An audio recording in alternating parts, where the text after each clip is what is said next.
Yo, what's going on, snipers, and welcome back to our Atlanta Thrashers franchise mode here in NHL 21. So in last episode, we took on the Montreal Canadiens in the first round of the playoffs, and we managed to beat them within 6 games.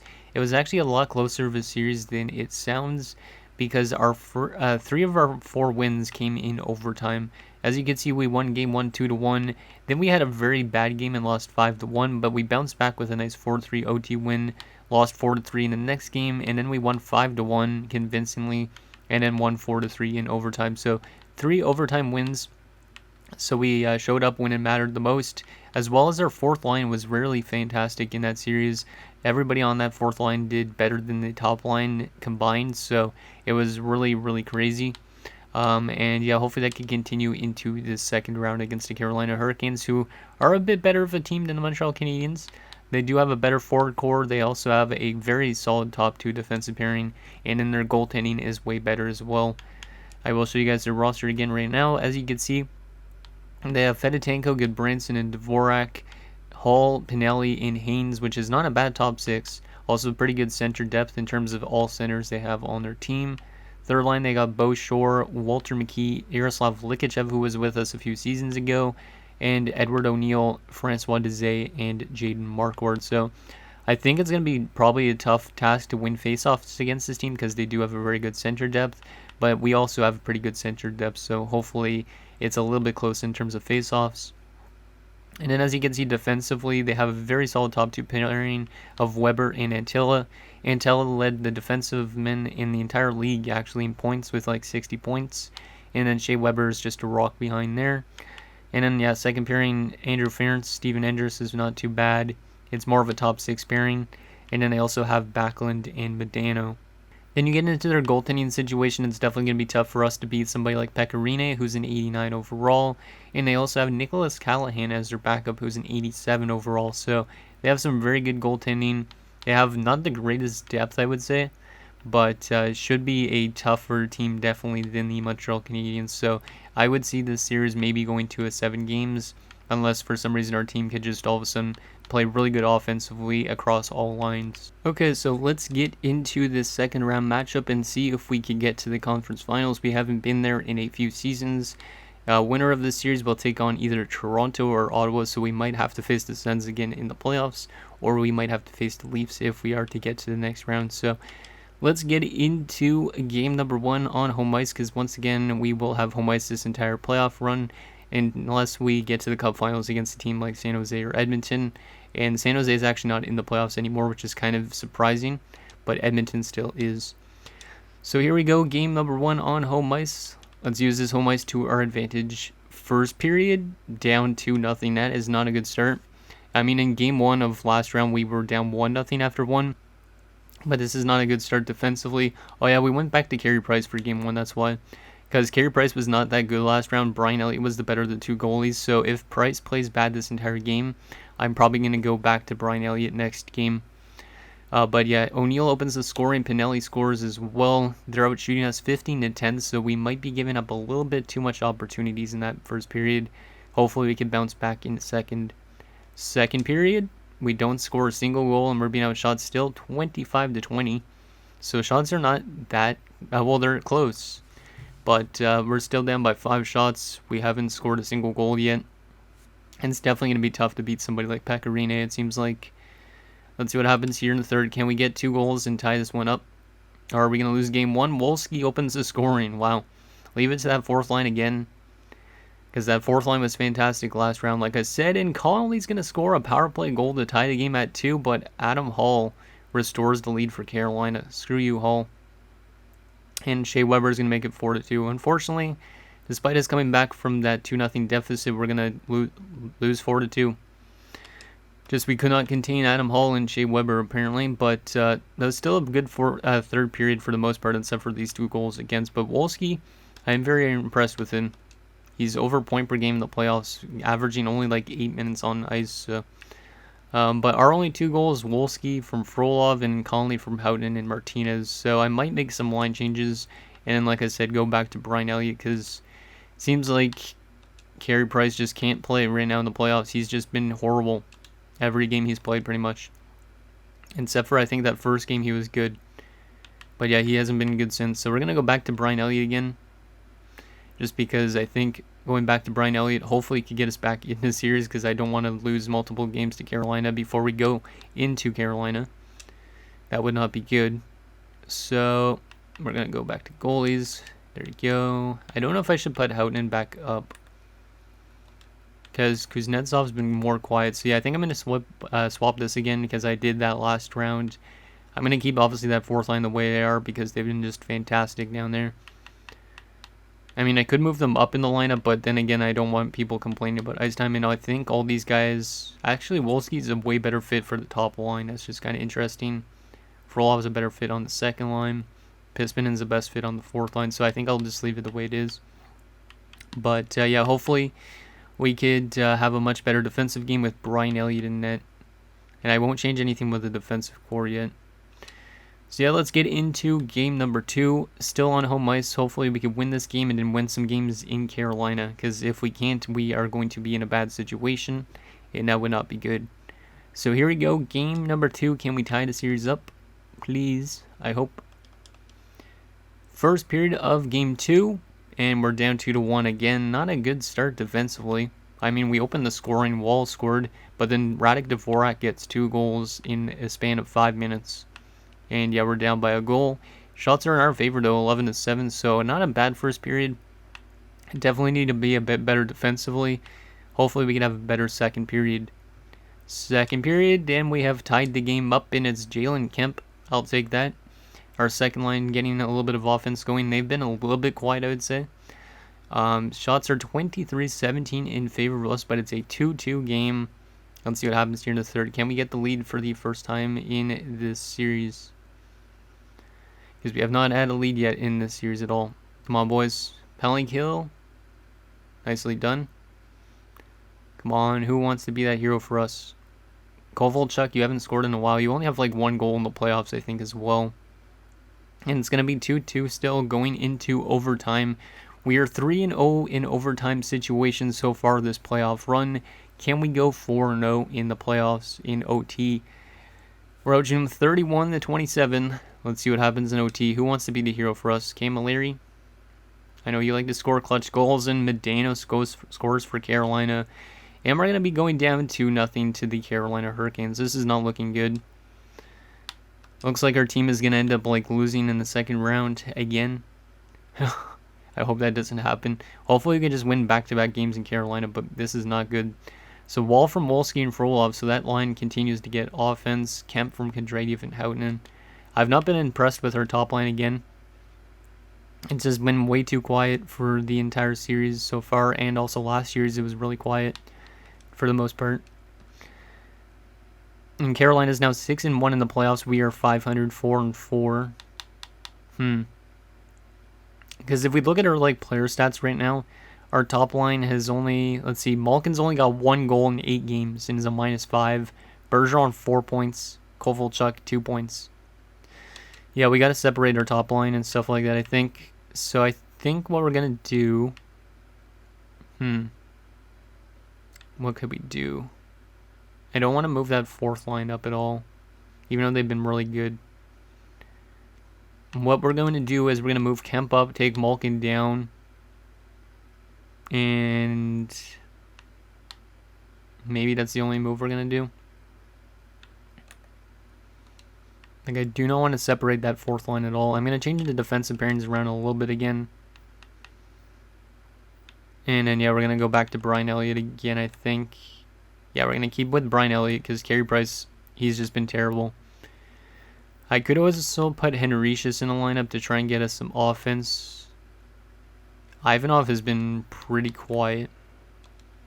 A lot of guys actually have been pretty quiet, though. You know what, we're going to take Ivanov out of the lineup, I think, and we're going to give Henricius a shot. Ivanov's been way too quiet.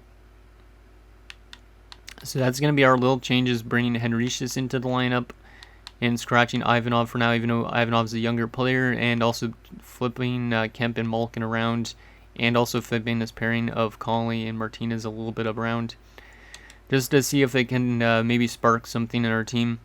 because obviously this has not been the start that we've been hoping for in this round, and our team in general hasn't been very good offensively. It's mainly just been our fourth line scoring a lot of points, which is really weird because during the regular season our top line was really good, but on the playoffs it seems like they're very quiet. I don't know what the case is, if it's the coach or what. But here we go. Let's get into Game 3 in Carolina, see if we could actually get some wins in this series. Or are we going to end up just getting like completely crapped on by the Canes? First period? Okay, there we go. I'll take that first period a lot. Dvorak opens the scoring. Frolov gets a power play goal. Good to see Frolov continuing to score. And Kuznetsov gets a goal as well. And he hadn't scored actually at all in the series. So it's good to see guys step up that haven't yet so far. Shots are 11-10 in favor of us. We are up 2-1. Second period, still up 2-1. I'll take that. But we are being outshot 27-22. So Brian Elliott has having a very good game by comparison to last game. Even though last game he wasn't terrible. Let's see what happens here in the third. Can we lock this one down? Maybe get some insurance, please. Who wants to score the next goal for us? Camilleri. Oh my god, Radek Dvorak's been really good this series for Carolina, and we're a 2-2 game. We got a penalty kill to deal with, and we kill it off. And Camilleri's going to score. Okay, we called upon him, and he gets a big goal to give us a 3-2 lead here. And we are going to win our first game of the second round, 3-2, and it is a 2-1 series now. If we could take next game, this series is going to be like a completely new series, but if we end up losing, then we're going to have to come back from a 3-1 deficit. So, I mean, teams have done that against us, so maybe we could do the same type of thing if that happens. But Frolov from Houghton and Bork, Kuznetsov from Bork and Kontradiev, and Camilleri from Malkin and Houghton. So, moving Malkin to that second line seems to have gotten that game-winning goal. And then Brian Elliott gets first star, Radek Dvorak the second star, and Bork the third star. So yeah, we're definitely going to keep with Brian Elliott. Carey Price's playoffs are pretty much done if Brian Elliott continues to play the way he is. Because Carey Price has been terrible. And Brian Elliott has been really good in every game he's played so far, I think. Like, look at the difference. A 928 and a 2.1. And then you got a 80 save percentage and a 3.8. Yikes. So we'll just flip it around again. And we'll keep the rest of the team, I think, the way it is. And keep Ivanov out of the lineup. As much as I don't like scratching a 26-year-old player.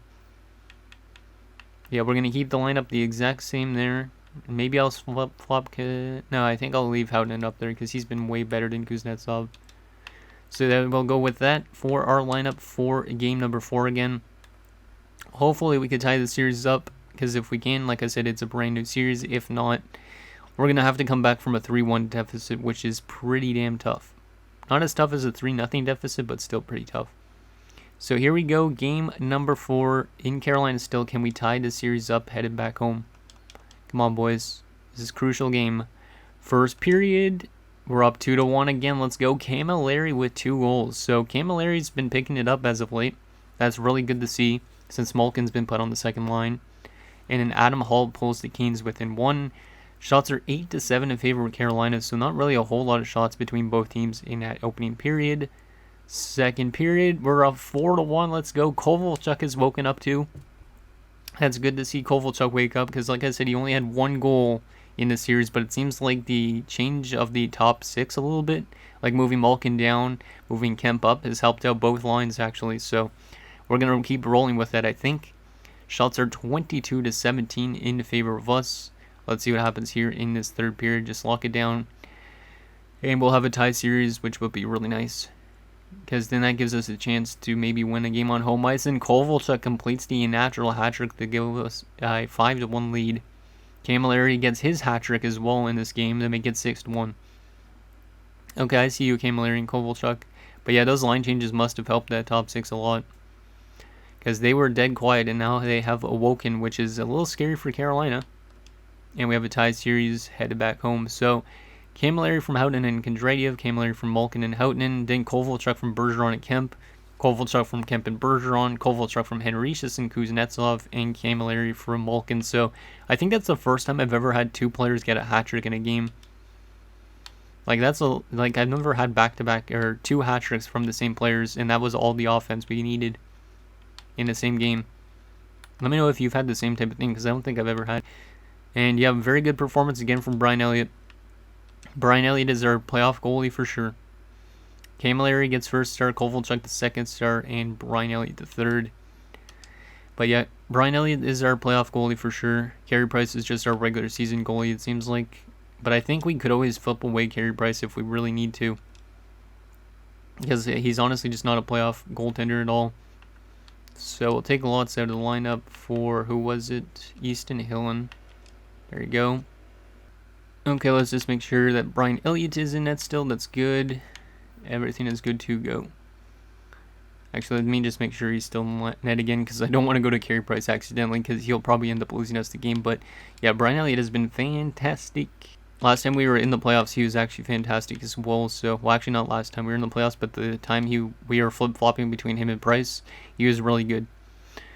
So, we have a tie series headed into game number 5. We got home ice advantage for this game also as well. So, if we win this game, we have a chance to end Carolina in Carolina. If we lose this game, then it's kind of scary, because we could lose in Carolina. And obviously, it's going to be a little bit tougher playing in Carolina, even though we just won 2 games in Carolina. So, here we go, game number 5. Can we take a 3-2 series lead after being down 2-0 in the series originally? Come on, boys. First period and scoreless. Okay, I'll take that. Shots are 10-6 in favor of us. But with our top guns like Kovalchuk and Camilleri waking up, I'm really hoping that they can continue that in this game. Second period, 3-1 for us, and look who it is. It's our top 6. And Henriques also scores, jumping into the lineup. So Radek Dvorak has been obviously their best player, but Bergeron scores his first goal in a long time, actually, as well, since the first round, I think. Camilleri gets another goal, so he's had 4 goals in back-to-back games now, or total in back-to-back games. And Henriques gets a goal being put in the lineup instead of Ivanov. Shots are 22-17 in favor of us. We're up by 2 goals. Let's just lock this one down. Power play opportunity, we do not score, and Goodbranson makes it a 1-goal game. Power play opportunity again, we don't score. Come on, boys. Let's get some insurance in Likachev. Screw you, our former player, of course, scores to make it a 3-3 game. That might be his first goal of the playoffs as well. Oh, that's not good. We blew a 3-1 lead in this third period of a crucial game. Shots are 36-27 in favor of us. We've definitely been outplaying them. It's just, I wouldn't say Brian Elliott's having a bad game. It's just we haven't been able to keep the puck out of the net by comparison to like last game. Overtime underway. Come on, boys. There we go.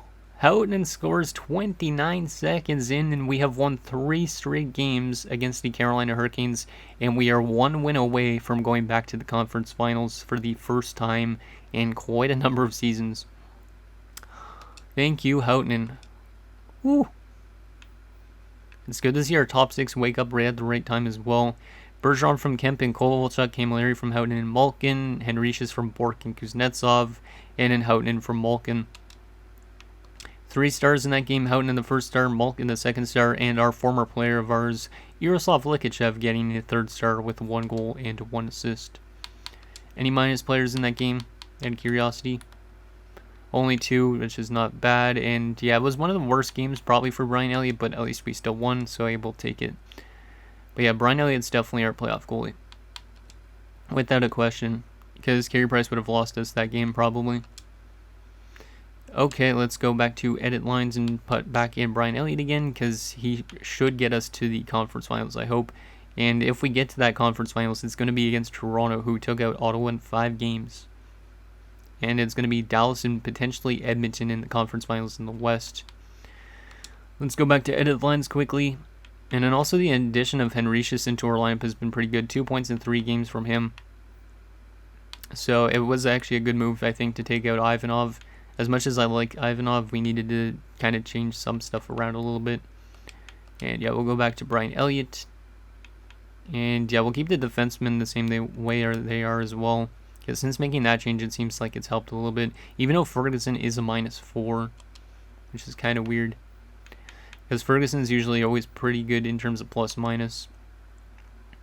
Okay, so the series shifts into Carolina. Can we win this series in 6 games and go to the conference finals? We beat Montreal in 6 games. Can we do the same to Carolina? Come on, boys. You can do this. top 6, just keep scoring like you were doing the last few games. First period, we're down 1-0. That's not great, but it's not terrible either.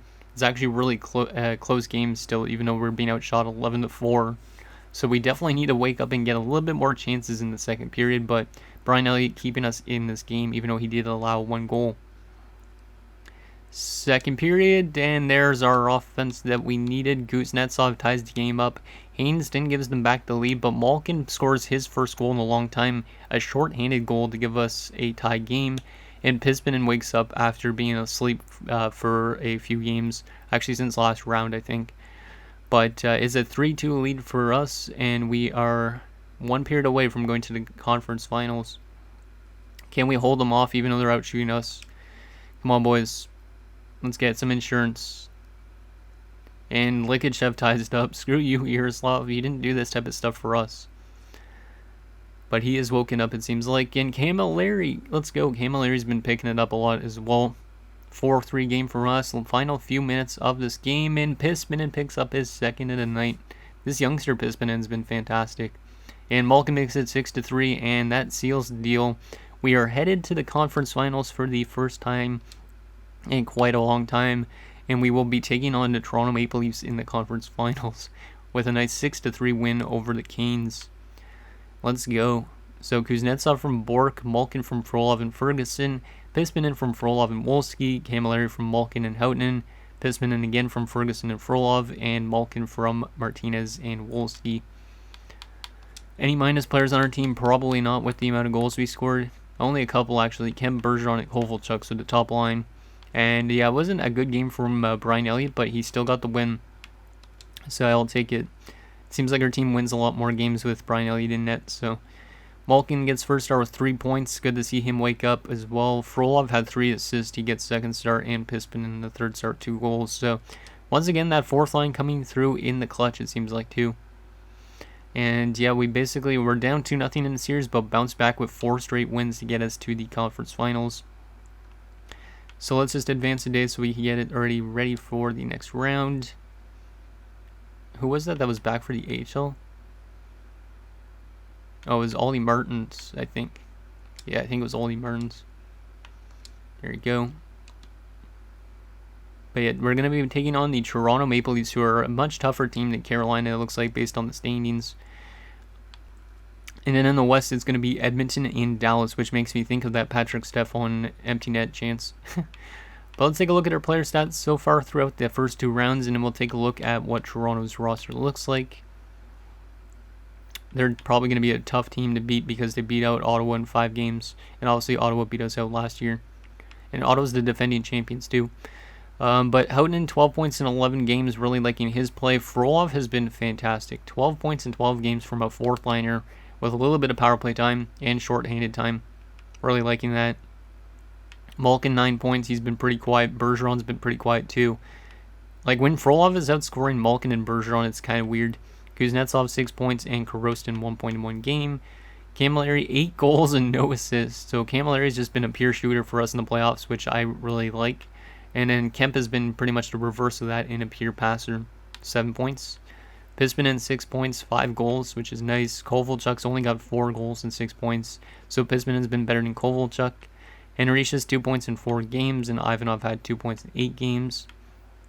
And then right wing wise, Wolski, 11 points in 12 games, which is really weird because he only had 30 points in the regular season, but he's woken up in the postseason a lot. And then Brock Bork, 8 points in 12 games, which is pretty good. Defensively, Kondraty 5 points, Ferguson 4 points, Brody's got 4 points in the +10, Martinez 3 points in the +5, Conley and Wall both have 1 goal each as well. So our defensive core has been pretty good.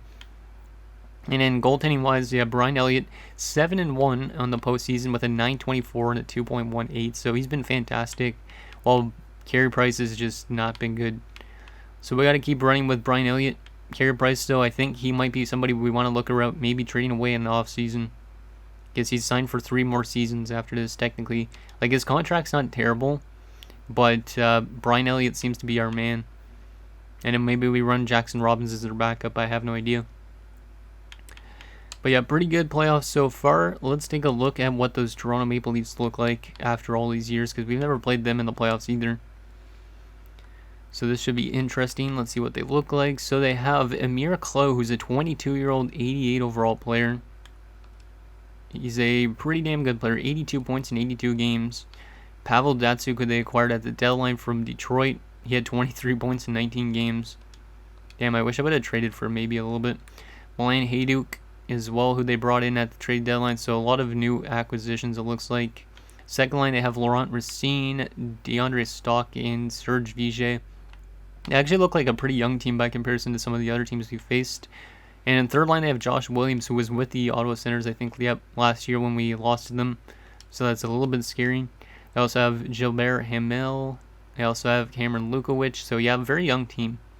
And also Silas Staubitz, Pascal Bonnet, and Henrik Bergquist. Yeah, very young team by comparison to some of the other ones we played. And then defensively, they have Alexander Anisimov, Sami Kultanen, Lucas Ramberg, Tony Lidman, who they acquired, I think, at the deadline as well, Keith Vernarski, and Cameron Wiseman. And goaltending-wise, Reginald Blair, which sounds like a really old man, even though he's only 24. Like, who calls a 24-year-old Reginald? And Reese Lehman is their backup. And then depth-wise, they have Justin Bowl and Aldrich Antonovich, which is a cool name.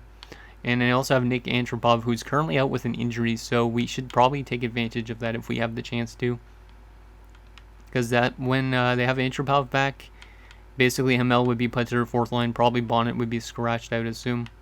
Unless they play him on the wing, which I don't know if they do that. So that's their roster. Let me take a quick look on how long Antropov is out for, and then that'll be it for this episode. So Nick Antropov is out till May the 14th. So he actually will be back this round, which really sucks. He will be back for what game? He will be back for probably a Game 4 situation, okay. Or not Game 4, a Game 5 situation. If it goes that long, which it probably will. Toronto's 8-1 in the playoffs so far, which is pretty scary. Let me take actually a quick look at how they did during the regular season as compared to us. And then that'll be it for this episode. So, Eastern Conference. Wait. Oh, yeah, there they are. I was like, where the heck are they? But yeah, they finished with 95 points. We finished with 106. They scored 275. We scored 302. Goals against wise, they gave up more goals than us as well. So they're not a very good defensive team. They're a good offensive team, though, from the sounds of it. Power play percentage, theirs was better. And penalty kill wise, ours was better. How about in terms of playoff stats? Just curious on how they've been simulating this postseason. So, where are they? Oh, they're right there. Okay, so they're scoring 3.89 goals per game, which is more than us. So they're very good offensively so far this postseason, and they've been very good defensively as well, which is kind of scary. Their power play has been way better than ours. Our power play has been garbage, 2 for 21. Our penalty kill has been fantastic, and theirs hasn't been, which is interesting. So anyways, guys, that's going to do it for this episode of our Atlanta Thrashers franchise mode. So in next episode, we will take it to the conference finals against the Toronto Maple Leafs as we look to get to our first ever Stanley Cup Finals appearance. So let me know what you guys think down below, and I'll see you guys next time.